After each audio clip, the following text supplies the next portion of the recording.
Hello class, Professor Anderson here.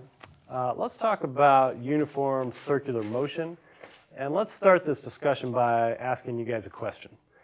Are you accelerating right now? Sitting there in your chairs, rapt attention, probably glued to your chairs because of gravity, not because of the excitement of this lecture, but maybe, I don't know. Are you accelerating right now? Yeah? I see some heads nodding. Why? If you have a thought, raise your hand. Yeah? Because we're orbiting the sun. Because you're orbiting the sun. Okay? The Earth is, of course, orbiting the sun, and therefore we are moving in a circle. But we're also spinning on our axis, right? The Earth is spinning. And so we're moving in a circle here as we are trapped on this Earth. And I would say that, yeah, we are definitely accelerating. Because if you are moving in a circle, uniform or non-uniform, you are, in fact, accelerating. Okay? So does it feel like you're accelerating right now? No, not really. It feels like we're stuck on this big ball of dust, right? And we're not moving up or down. It doesn't really feel like we're accelerating. And that's because the Earth is pretty big. Okay? The Earth is pretty big. And for its size, it's not spinning around that fast.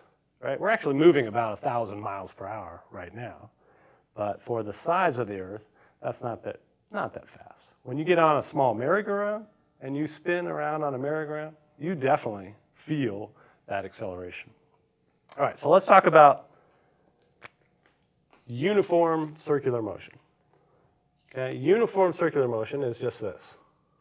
Something is moving in a circle of radius r, and it's moving at a speed v. Uniform means constant speed. Okay, later we will learn about non-uniform circular motion, which just means that the speed changes as you go around. But for now, let's just consider uniform circular motion, which is constant speed. Okay. That's what our picture looks like.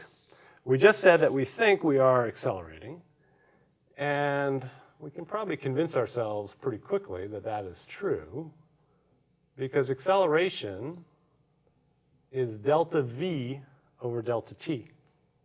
And delta v is the change in velocity. Is velocity a vector or a scalar? It's a vector. So if you have a delta v that's non-zero, that could be due to change in speed, which is the magnitude of velocity, or it could be change in direction. Okay? When you're driving down the road and you turn your wheel to the left, you feel that acceleration because you're changing the direction of your car. You're not changing the speed of your car, especially if you don't hit the brakes. You're just changing the direction. Okay? So, how does this lead to an acceleration? How does changing the direction lead to an acceleration? Well, the way we're going to visualize it is the following. Here's a section of our circle. Here is a radius vector, r. And we're going to identify this angle that you traverse as delta theta. And let's say that we're moving in this direction. Okay? Your velocity is always tangential to the circle in uniform circular motion. So the initial velocity is there, the final velocity is there. We have clearly changed directions for our velocity, and so that is going to lead to an acceleration.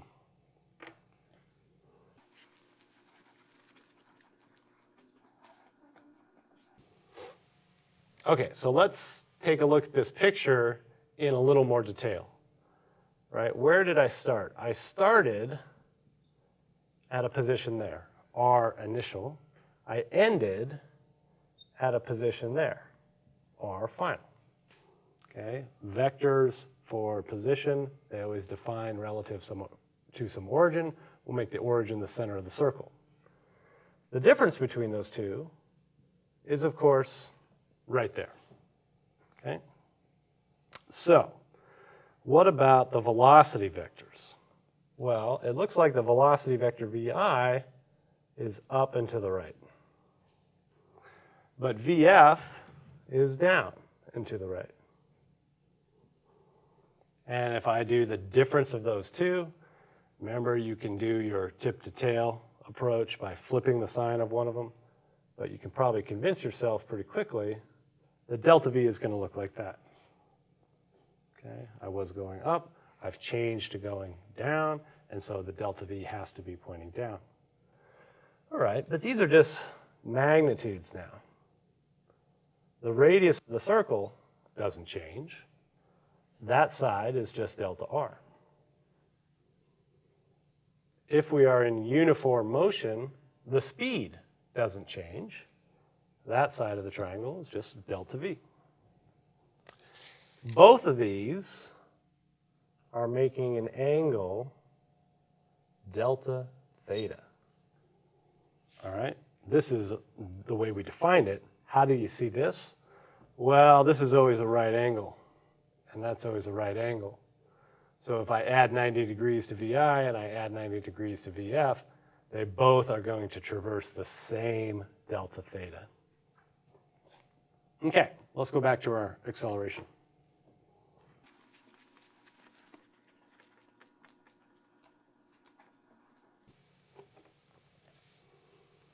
We said that acceleration was delta V over delta T, but if I look at these pictures now, those triangles are similar.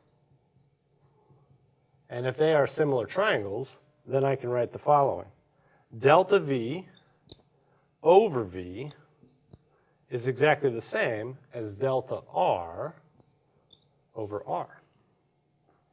And now I can solve this for delta V. I get delta V is equal to V times delta R over R. I just multiplied across by V.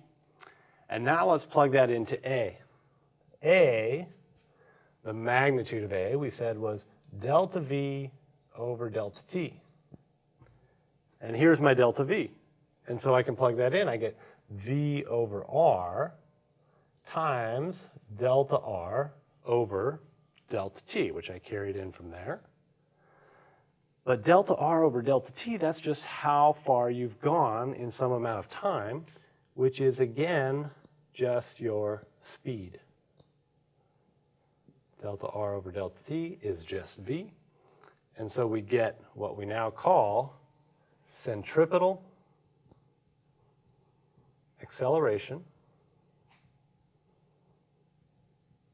And it is A equals V squared over R. And we typically put a little subscript on it, either C or R. I like to use R for radial. Some people use C for centripetal.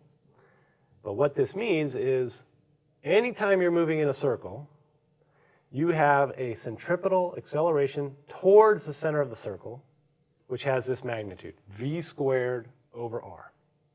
Okay? That's how fast you are accelerating towards the center of the circle. So let's go back to our original question, which was, are you accelerating right now?